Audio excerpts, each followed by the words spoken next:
इस कहानी के सभी पात्र काल्पनिक है। इस वीडियो में सब कुछ एक परकीय और चुड़ैल कहानी है। वीडियो केवल वयस्कों के लिए बनाया गया है, ना कि बच्चों के लिए। 4 मोमबत्तियों की कहानी। रात का समय था। चारों ओर गुप्त अंधेरा छाया हुआ था। केवल एक ही कमरा प्रकाशित था। वहाँ 4 मोमबत्तियाँ जल रही थीं। चारों मोमबत्तियाँ एकांत देख आपस में बातें करने लगी। पहली मोमबत्ती बोली, मैं शांति हूँ। जब मैं इस दुनिया को देखती हूँ तो बहुत दुखी होती हूँ। चारों ओर आपाधापी, लूट खसोट और हिंसा का बोलबाला है। ऐसे में यहाँ रहना बहुत मुश्किल है। मैं अब यहाँ और नहीं रह सकती। इतना कहकर मोमबत्ती बुझ गई।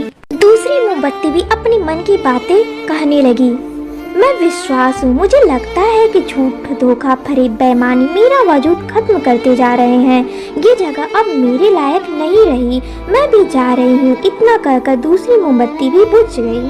तीसरी मोमबत्ती भी दुखी थी। वह बोली, मैं प्रेम हूँ। मैं हर किसी के लिए हर पल जल सकती हूँ, लेकिन अब किसी के पास मेरे लिए वक्त नहीं बचा। स्वार्थ और नफरत का भाव मेरा स्थान लेता जा रहा है। लोगों के मन में अपनों के प्रति भी प्रेम भावनाएं नहीं बची। अब ये सहना मेरे बस की बात नहीं। मेरे लिए जाना ही ठीक होगा। कहकर तीसरी बत्ती बुझी ही थी कि कमरे में एक बालक ने प्रवेश किया। मोमबत्तियों की बुझा हुआ देख उसे बहुत दुखी हुआ। उसकी आंखों में आंसू बहने लगी। दुखी मन से बोला, इस तरह बीच में ही मेरे जीवन में अंधेरा कर कैसे जा सकती हो तुम? तुम्हें तो अंत तक पूरा चलना था, लेकिन तुमने मेरा साथ छोड़ दिया। अब मैं क्या करूँगा? बालक की बात सुन चौथी मोमबत्ती बोली, घबराओ नहीं बालक, मैं आशा हूँ और मैं तुम्हारे साथ हूँ। जब तक मैं जल रही हूँ तुम मेरी लौ से दूसरी मोमबत्तियों को जला सकते हो। चौथी मोमबत्ती की बात सुनकर बालक का ढनास बंध गया। उसने आशा के साथ शांति, विश्वास और प्रेम को पुनः प्रकाशित कर दिया।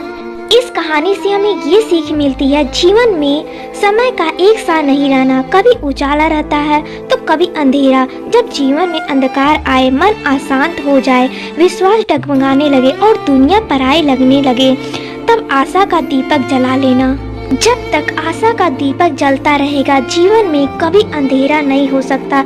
आशा के बल पर जीवन में सब कुछ पाया जा सकता है। इसीलिए आशा का साथ कभी न छोड़ें। इसी तरह अच्छी अच्छी स्टोरी देखने के लिए चैनल को लाइक और सब्सक्राइब करें फ्रेंड्स।